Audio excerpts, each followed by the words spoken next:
Welcome to the Big Success Podcast, cutting-edge conversations on business and personal success, as well as how to level up. Here's your host, #1 business coach in the world, Brad Sugars. I think you're going to love today's episode. Amelia Rose Earhart, she was named after the great Amelia Mary Earhart. And of course, that put pressure on her in life. And once she chose success, she chose to fly around the world. Can you imagine 18 days flying around the world, crossing the equator more than 7 times, 24,000 nautical miles? What we're going to do today is examine how she sees success. Some of the things that she's done, like raising $2 million for that thing, building her own foundation and putting lots of young women into flight school training. Those sorts of things are phenomenal. But what she talks about turbulence, I think you're going to love how she uses turbulence as an analogy for how success happens. I think the way that she views the co-pilot relationship also, phenomenal stuff. And look, we'll get into that in just a moment in the podcast. Look, between her book on the ups and downs, between her podcast, all of the things she's doing, I know that you will love, especially the final question I ask her on this thing. Section 2 final question was a blinder as well. Listen in, learn from Amelia Rose Earhart about big success.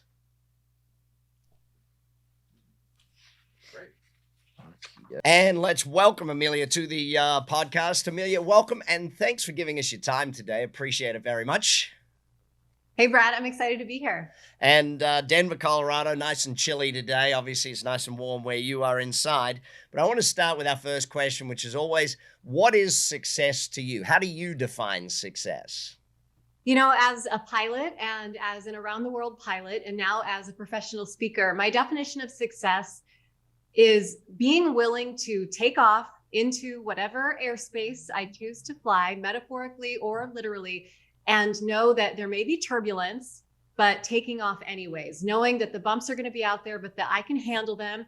And you know what? Every journey doesn't have to be perfectly smooth. It can be bumpy along the way, but as long as I finally make it to that destination, it may be nonlinear, but it's really learning to love the turbulence along the way. Yeah, it's interesting. When I was thinking about this and inviting you to join us on the podcast, I thought maybe her answer for success will be landing. You know, that's what I thought it might be. You know, that is a big part of it. Yeah, I will say that any landing is better than a crash landing, right? So let's talk about success for you. What age, or do you remember a time when you decided that success was going to be a part of your life, when you said, yep, I'm going to be successful?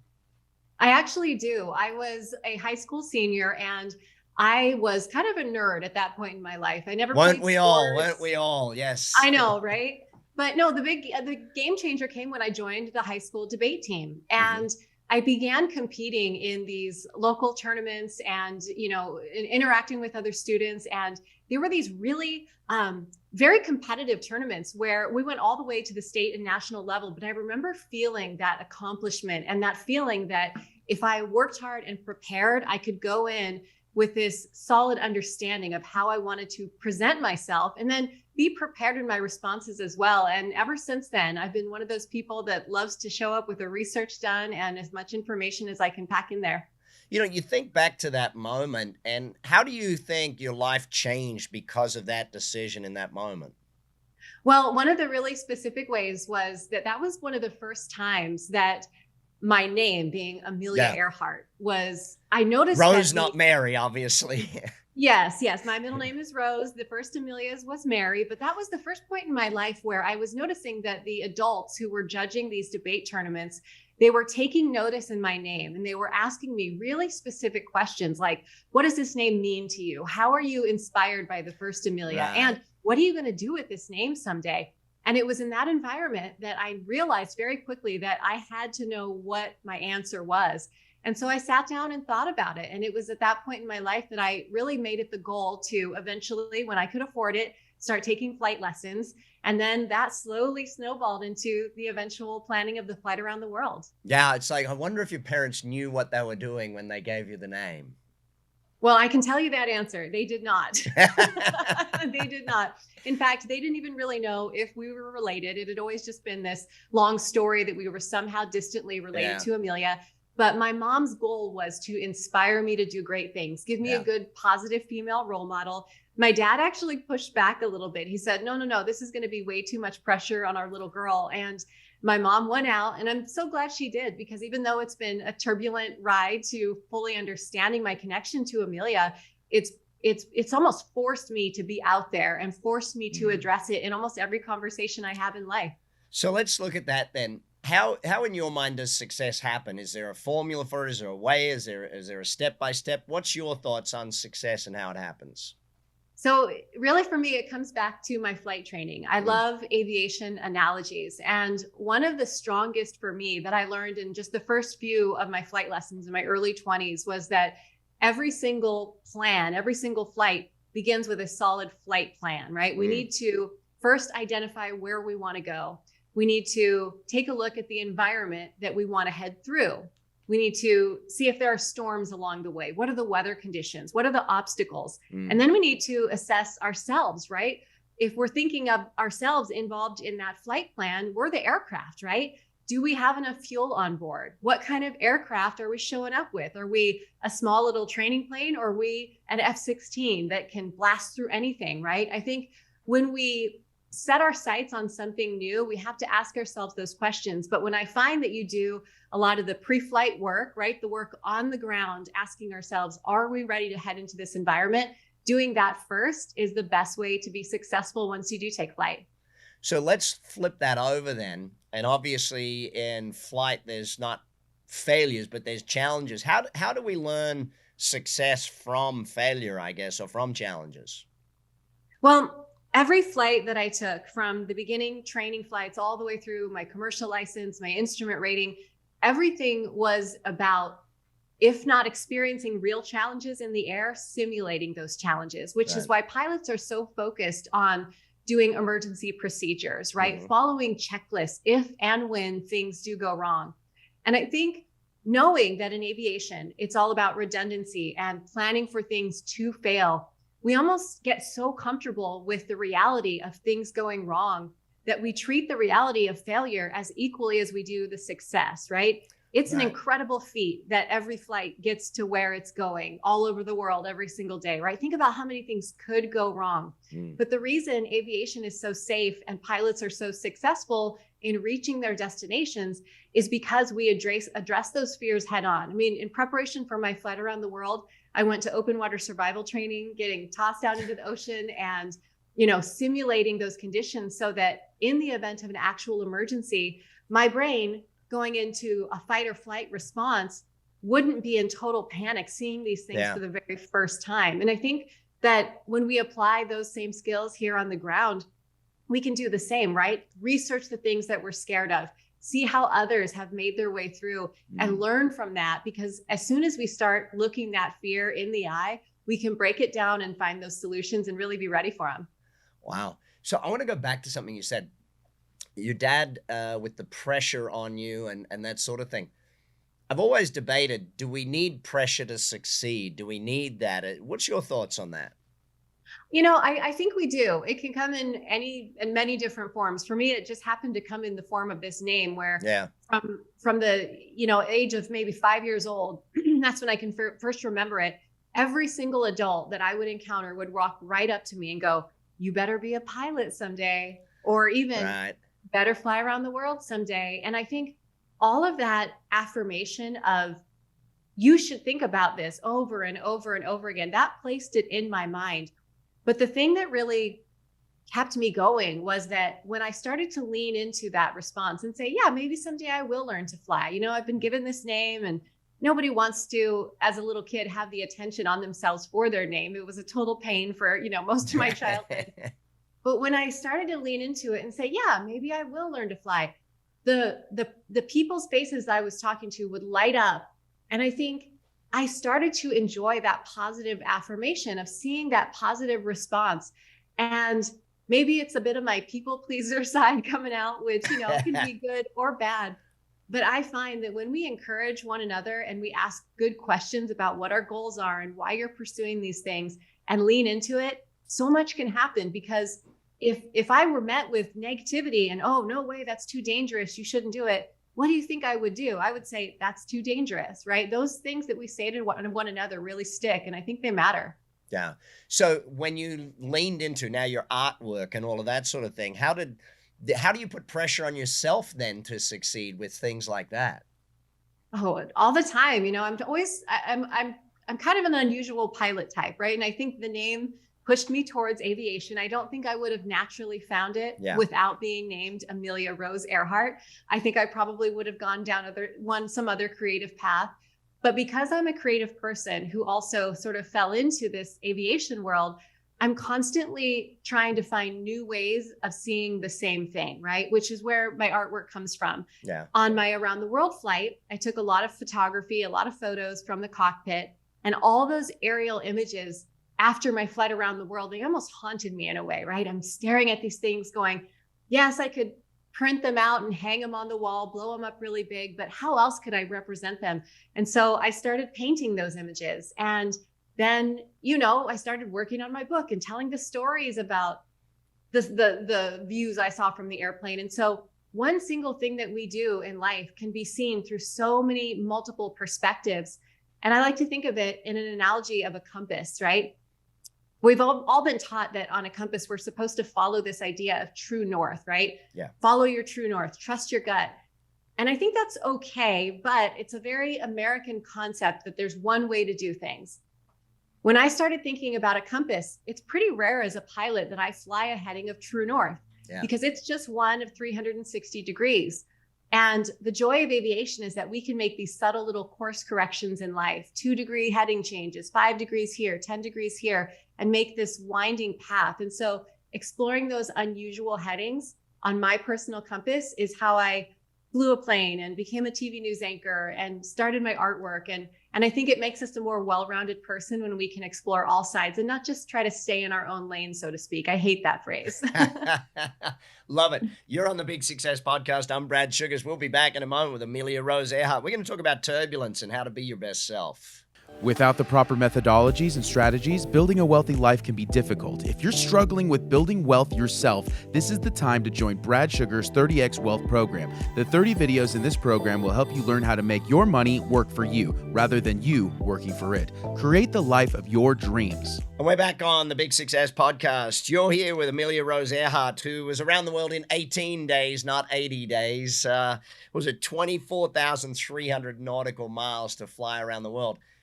I imagine there was some turbulence in that. How do we succeed through turbulence?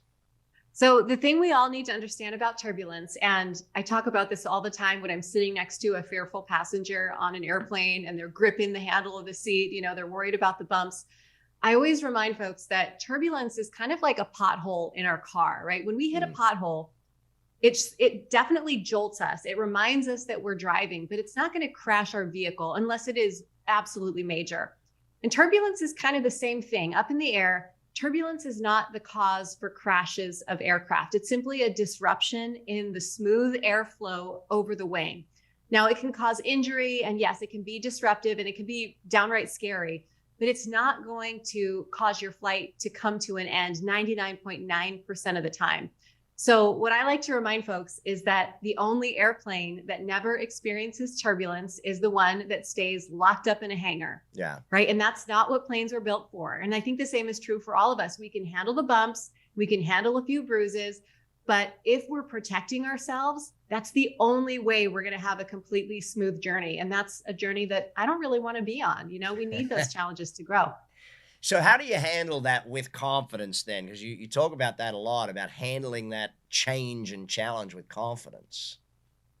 I mean, I just know that it's not going to hurt me. And planes experience turbulence all the time. And if you think about it, next time you're on a big commercial aircraft and you go through those bumps, when you look out at the wing will actually flex quite a bit, right? You may even see the wings bow a bit in some of that really rough air.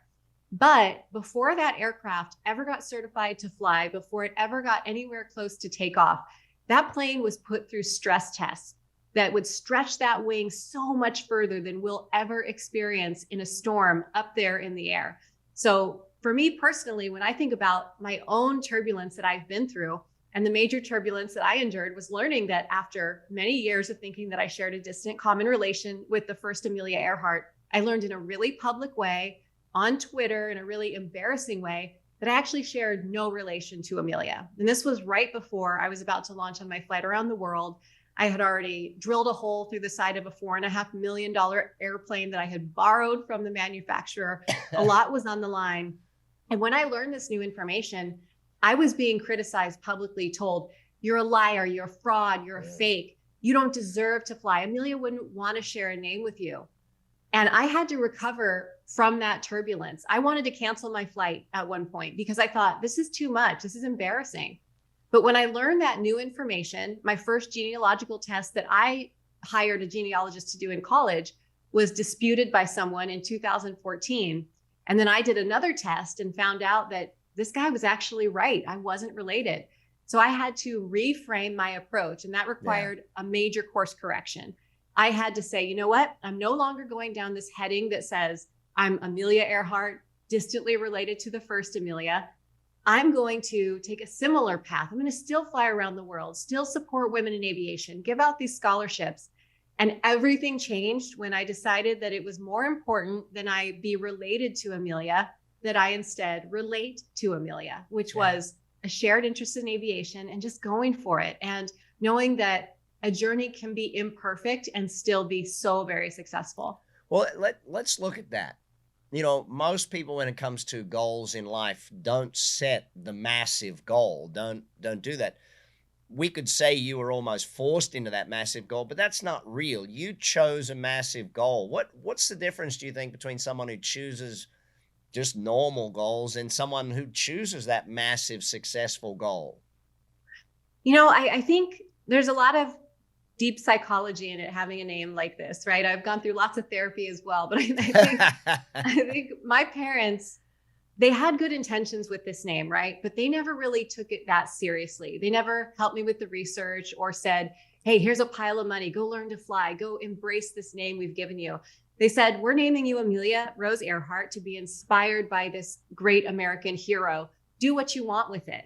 And I think because my parents didn't take it seriously, I decided to take it very seriously. I'm a bit of an overachiever from those years in the debate team and then on through my whole news career and all of that. I've always liked to do a lot.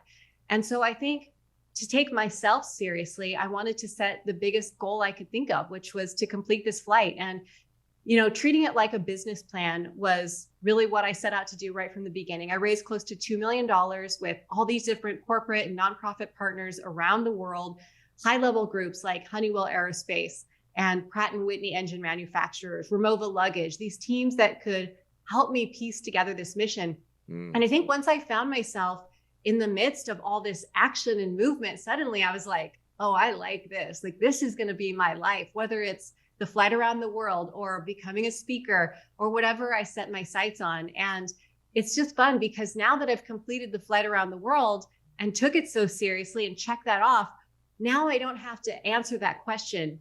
Hey, are you ever going to fly around the world someday? Yeah. Now I get to say, oh, I already did that. Now I'm working on my artwork or my book or whatever it may be. And I'm sure you can see there's a lot of peace that comes with that. Yeah, most definitely knocking one off the list. So let's then think about that. Pretty much everything you're looking at requires the best version of you. How do we succeed at being the best version of ourselves? What's your thoughts? One of the things I like to think about is how we can ask ourselves what type of attitude we have going into any goal. Because one of the very first things you learn in pilot training is about the 5 most hazardous attitudes that a pilot can have when things start to go wrong. And I have them, I wrote them down here for our interview. They are anti-authority, impulsivity, invulnerability, a macho attitude, or the feeling of resignation. So imagine that you're feeling any of those things when a challenge comes your way. If you're feeling that anti-authority approach, you're saying, I don't need to get permission. I'm going to fix this however I want. I'm going to break the rules. I'm going to, go outside the lines. I'm going to do it my way, no matter what the consequences are.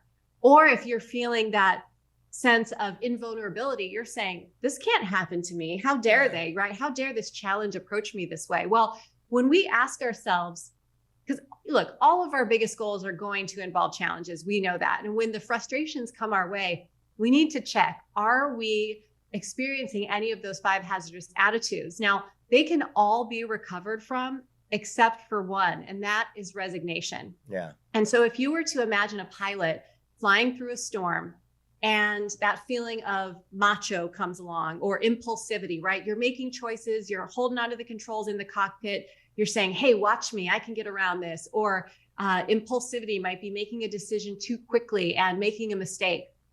But when it comes to resignation, when I throw my hands up off the controls and I say, there's nothing I can do, that's the only one we truly need to worry about. And so I hope all of your listeners, when you assess how you're handling the challenges and just the problems that come your way, know that your attitude and how you're responding makes a huge difference. But if you ever get close to that feeling of resignation, that's when it's time to reach out to a co-pilot, somebody who knows your flight, who you trust, to maybe take the controls for a little bit, give you a little bit of guidance, say, hey, I can see things from a different perspective. Here's where I would go if I were you, because a co-pilot can make such a big difference in your journey, especially when you feel like you're out there all alone, which I felt that way so many times.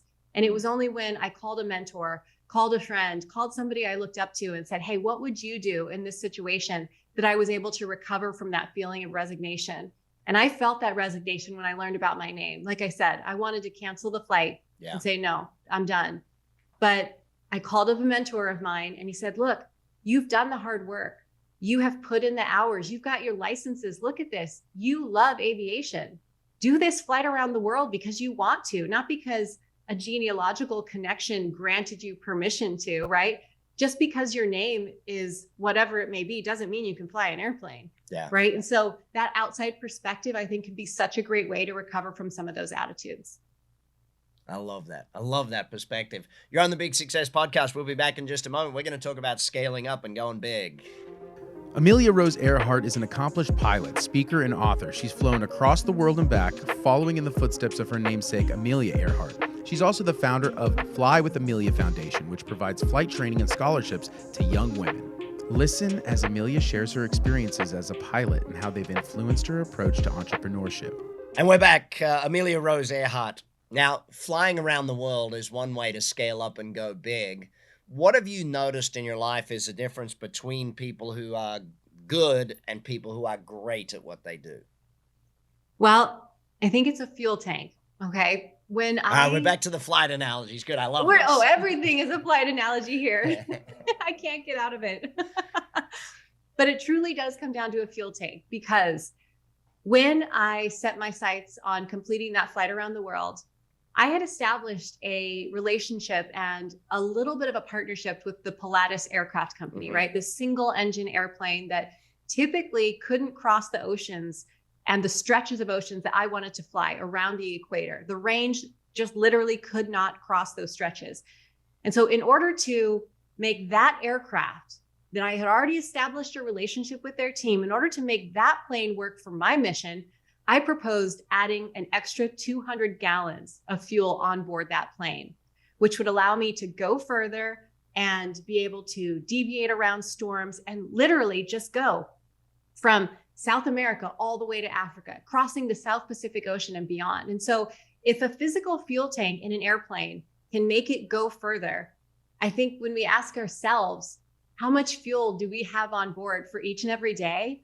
That is a big question, because energy, especially in the work from home environment, I know it's been so challenging for me. I have these lazy days where if I don't show up with the right attitude and the right energy, if I'm not eating well, sleeping well, working out like I should, I just kind of mope through and get from one call to the next, and it's nothing meaningful. But if I ask myself what fuels me and make sure that I've got as much fuel in my tank as possible, people can feel it in these calls, right? You show up with better energy, more enthusiasm, more attention, more creativity. And so when we think about what fuels us, it's not just the idea of having more energy. It's what drives that energy for you. What really fires you up? Is it listening to an inspiring podcast like this one? Is it reminding yourself of affirmations? Is it self-care? Is it checking in with friends and family? Try to remember what those things are and ask yourself in the beginning of the day how much fuel you have. And if you're feeling a little bit low, figure out a way to fill up that fuel tank before you take off, because at the end of the day, it's so much harder to find it. Yeah, I doubt you want to be halfway through a trip and looking for fuel right there. That's definitely the case. So let's think about that from like just taking your artwork on. You didn't just decide to be an artist and do artwork. You decided to go massive with it or go great with it. Is that just who you are as a person now, or what's your theory on that? Oh, where did the artwork come from? I think, to be honest, the art came from missing being up in the air all the time. There was a certain point in my life where I was flight training, right? Working on the private license, the instrument rating, the commercial rating, the rating in the Pilatus, and then training for the flight around the world. And that was so invigorating and so colorful and so just intoxicatingly exciting. Then when it comes back to real life, right? When I took on my TV job, when I returned from my flight around the world, I was back on the air again. I didn't have a particular license that I was working towards. And for pilots who fly as a hobby, it's not a good idea just to throw all your money out the window and just go fly around for fun every day. And so I needed to find that excitement somewhere else. Yeah. And for me as a creative, I have always wanted to do artwork, but I'm not somebody who could draw a picture of an airplane or an apple or a horse or anything. You would have no idea what it was. It would look like a child did it.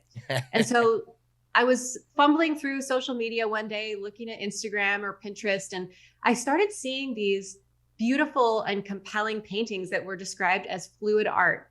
And then I went down the rabbit hole. Wow, all these people are doing is pouring these different color combinations into one big bucket and spilling it out on the canvas and creating these masterpieces. And they were so gorgeous to me. And from that first tiny little canvas and those first couple bottles of paint, I started realizing like, wow, the reason I'm so drawn to these paintings is because they look like the views that I saw flying out over the most exotic oceans in the world, right? The South Pacific, flying over Papua New Guinea, flying across the volcanic fields in Africa. And so I, over the course of the last about 5 or 6 years now, have been working towards finding my own technique, which I call aerial abstract artwork. And certain natural color combinations really do look like you're flying over these shorelines. And so that's what I've been working towards. And trust me, many of them look like complete garbage. And I scrape the paint off and I start again. But there's something beautiful in the fact that they can never be recreated once again, right? Every single one is truly unique, just like the views that we see in nature, right? You never look at a cloud and think, oh, that cloud is the wrong shape, or it's misshapen, or that shoreline is crooked, right? It just is what it is. And I think I find that in my artwork as well. I go, wow, that kind of looks like that. And it does take a little bit of imagination to see it, but my audience seems to be responding to it really well. Fantastic. So let's go to the quick fire round. Short, sharp answers on how do we succeed at. So how do you succeed at health? Ooh, in health. I think that's a fuel tank thing too. What we fuel our bodies with, how we re-energize ourselves does matter, and getting it done in the first third of the day can dictate the way the rest of your day goes. How do you succeed at goal setting? Goal setting. Everything starts with a solid flight plan. So map it out, point A to point B. Ask yourself what route you want to take, what challenges are going to stop you along the way, and think about what alternate destinations you can get to if your main destination doesn't pan out. Oh, I love that. How about self-development? How do you succeed at developing yourself? Oh, stay super curious, right? You have to be vulnerable, be willing to go out and experience the turbulence. Don't try to hide the turbulence that you've been through either. Talk about it and express it openly, because we can all learn from other people's mistakes. How about relationships? How do you succeed in relationships? Try to find your co-pilot, right? A co-pilot-pilot relationship is a really respectful and balanced one. I think we all need to think of ourselves as pilot in command of our own journey. But when I work with a co-pilot, we have open and clear communication, and we've agreed on the same flight plan. We aren't the same person, but we're definitely going in the same direction. So, final question. When it comes to success, what was the best advice you ever got, or the best quote you ever came across on success? Oh, so many. I think about success all the time, right? I'm kind of a podcast seeker. I'm constantly looking for that one thing that's going to land. But I think for me, what it comes down to is the idea that nobody wants to work with someone or collaborate with someone who's only been through this clear, easy path. We want to work with people who have been through that turbulence. And so really find those people who have gone through the bumps and made it out on the other side and who are willing to try it again. So it's kind of a culmination of a lot of different things. This is the Big Success Podcast. You've been listening to Amelia Rose Earhart. Make sure you connect with her, read her stuff, watch her stuff, join her podcast, do everything you need to do, and keep learning so you can create big success in your life. And that's the Big Success Podcast for today. Hopefully you took a lot of notes, hopefully you learned a bunch, and hopefully you're going to take action on it. BS, Brad Sugar's Big Success, take action. Check all the show notes for all of the links. So make sure that you have links to every single thing that every speaker has in our show notes. Check them now, click the links, take advantage of it, and I'll speak to you again next time on the Big Success Podcast. You've been listening to the Big Success Podcast with the #1 business coach in the world, Brad Sugars. To learn more about how to achieve business and personal success, as well as how to level up or listen to past episodes, visit www.bradsugars.com.